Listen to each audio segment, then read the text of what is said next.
يوم يرون الملائكة لا بشرى يومئذ للمجرمين ويقولون حجرا محجورا وقدمنا إلى ما عملوا من عمل فجعلناه هباء منثورا أصحاب الجنة يومئذ خير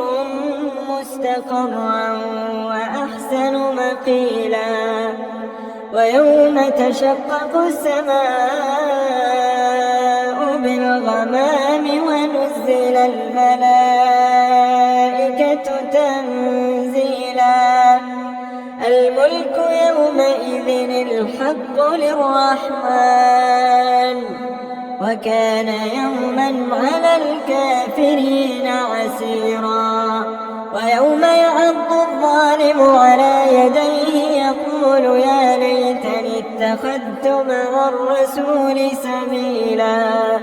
يا ويلتى ليتني لم أتخذ فلانا خليلا لقد أضلني عن الذكر بعد إذ جاءني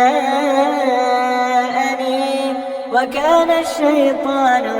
للإنسان خذولا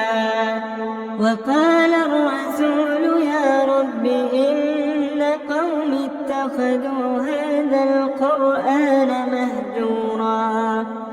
وكذلك جعلنا لكل نبي عدوا من المجرمين وكفى بربك هاديا ونصيرا وقال الذين كفروا لولا نزل عليه القرآن جملة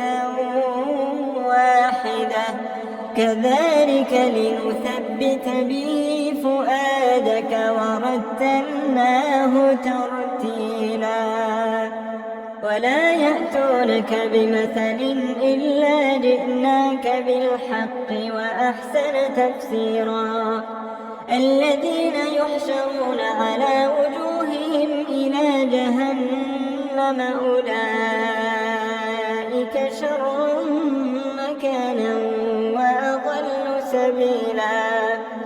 ولقد آتينا موسى الكتاب وجعلنا معه أخاه هارون وزيرا فقلنا اذهبا إلى القوم الذين كذبوا بآياتنا فدمرناهم تدميرا وقوم نوح لما كذبوا الرسل أغرقناهم وجعلناهم للناس آية وأعتدنا للظالمين عذابا أليما وعادا وثمود وأصحاب الرس وقرونا بين ذلك كثيرا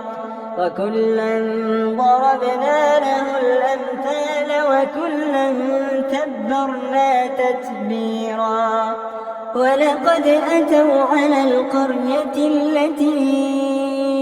أمطرت مطر السوء أفلم يكونوا يرونها بل كانوا لا يرجون نشورا وإذا رأوك إن يتخذونك إلا هزوا أهذا الذي بعث الله رسولا إن كاد ليضلنا عن آلهتنا لولا أن صبرنا عليها وسوف يعلمون حين يرون العذاب من أضل سبيلا أرأيت من اتخذ إلهه هواه أفأنت تكون عليه وكيلا أم تحسب أن أكثرهم يسمعون أو يعقلون إن هم إلا كالأنعام بل هم أضل سبيلا ألم تر إلى ربك كيف مد الظل ولو شاء فجعله ساكنا ثم جعلنا الشمس عليه دليلا. لكن إذا كنت مسلم لا تنسى اللايك لنعرف عدد المسلمين في هذا المقطع، ولا تنسى الاشتراك في القناة ومشاركة الفيديو حتى يستفيد الجميع. إذا كنت مسلما ادعمنا بالإعجاب لمعرفة عدد المسلمين في هذا الفيديو. إذا كنت مسلما ادعمنا بالإعجاب لمعرفة عدد المسلمين في هذا الفيديو. إذا كنت مسلما ادعمنا بالإعجاب لمعرفة عدد المسلمين في هذا الفيديو.